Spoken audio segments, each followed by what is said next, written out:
Welcome to the Holy Land Dispatch podcast.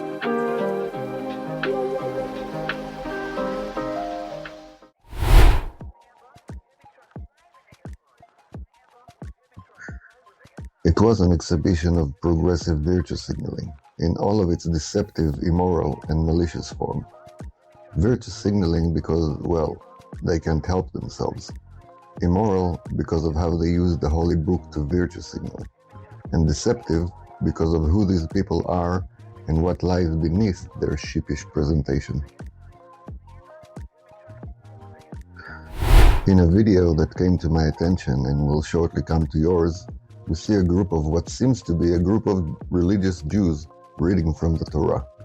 In attendance, the great Jewish scholar and known Zionist Rashida Tlaib. Let's watch.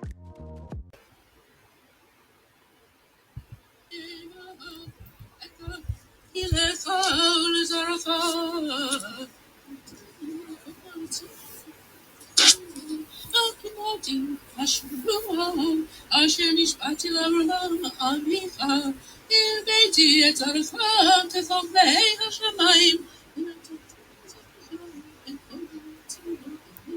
ויברכו בזרעך כל גויי הארץ, עקב אשר שמע אברהם בקולי. This group calls itself Rabbis for Ceasefire, and this public prayer is here to signal to everyone how some religious Jews oppose the policies of the Israeli government and call to stop the most just war that Israel ever fought since the Independence War in '48. For those of you not very well versed in the Old Testimony, the group of so-called rabbis are reading from Genesis 26:3. And the relevant lines read, "Stay in this land for a while, and I will be with you and will bless you.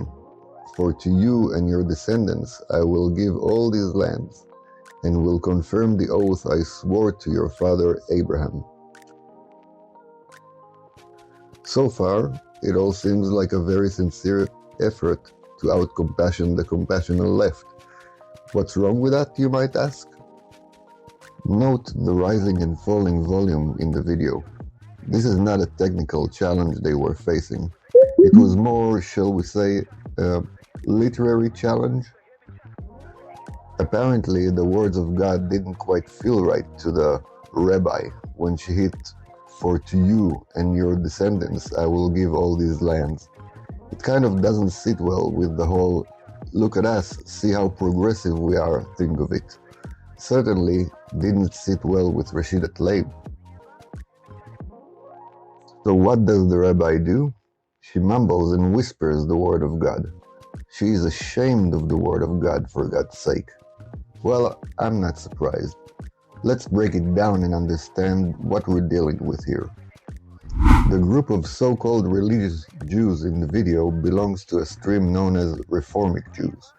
Just like their secular brothers and sisters from the progressive left, they pick and choose which of God's direction to follow and which doesn't sit well with our modern times. You know, what's the actual issue with keeping kosher? It's so 230 AD. And rabbis being men? Well, we certainly must do away with that. You know, Judaism needs to be more liberal, more progressive. Get with the time, Moses. And just like their secular brothers and sisters from the progressive left, the slippery slope of deviating from God's direction constantly leads them astray from morality. What starts with just a little bacon here and there ends with this shameful display. Whispering God's words in shame is so despicable, especially when it comes from a person pretending to be a rabbi. When we get on that stage to read from the Torah, it's with great reverence and pride. Hey, I'm going to say the words of God in front of my people.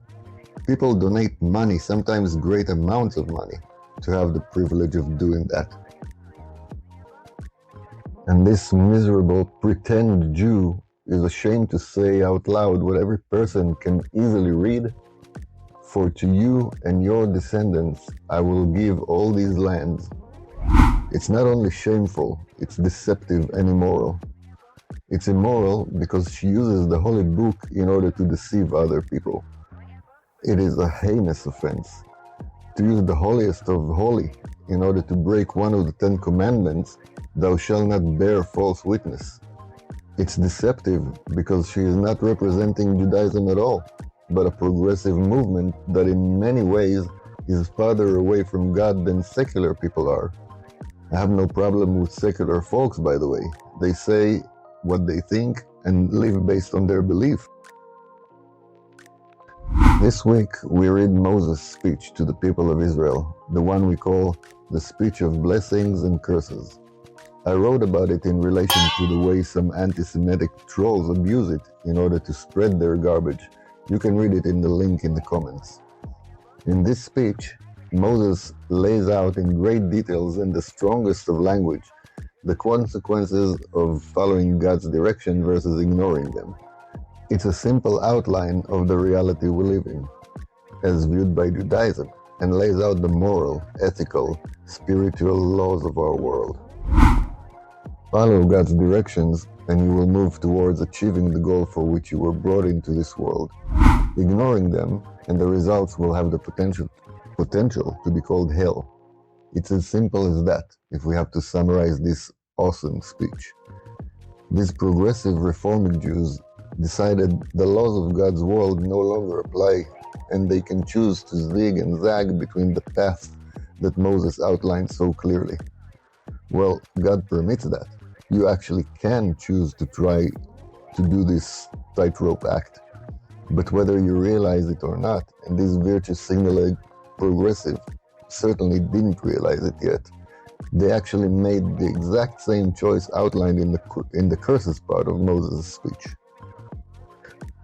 Because it is a binary. You either walk God's path or you don't.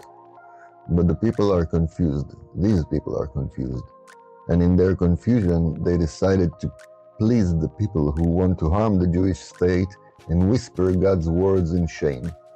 In fact, that so-called rabbi reads the biggest blessing God gave Abraham in the same low tone that we reserve to reading the curses in Moses' speech. When you're morally confused like the progressive left, this shameful outcome is to be expected.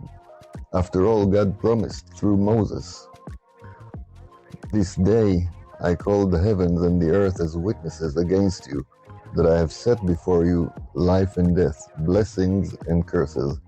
Now choose life, so that you and your children may live, and that you may love the Lord your God, listen to his voice, and hold fast to him.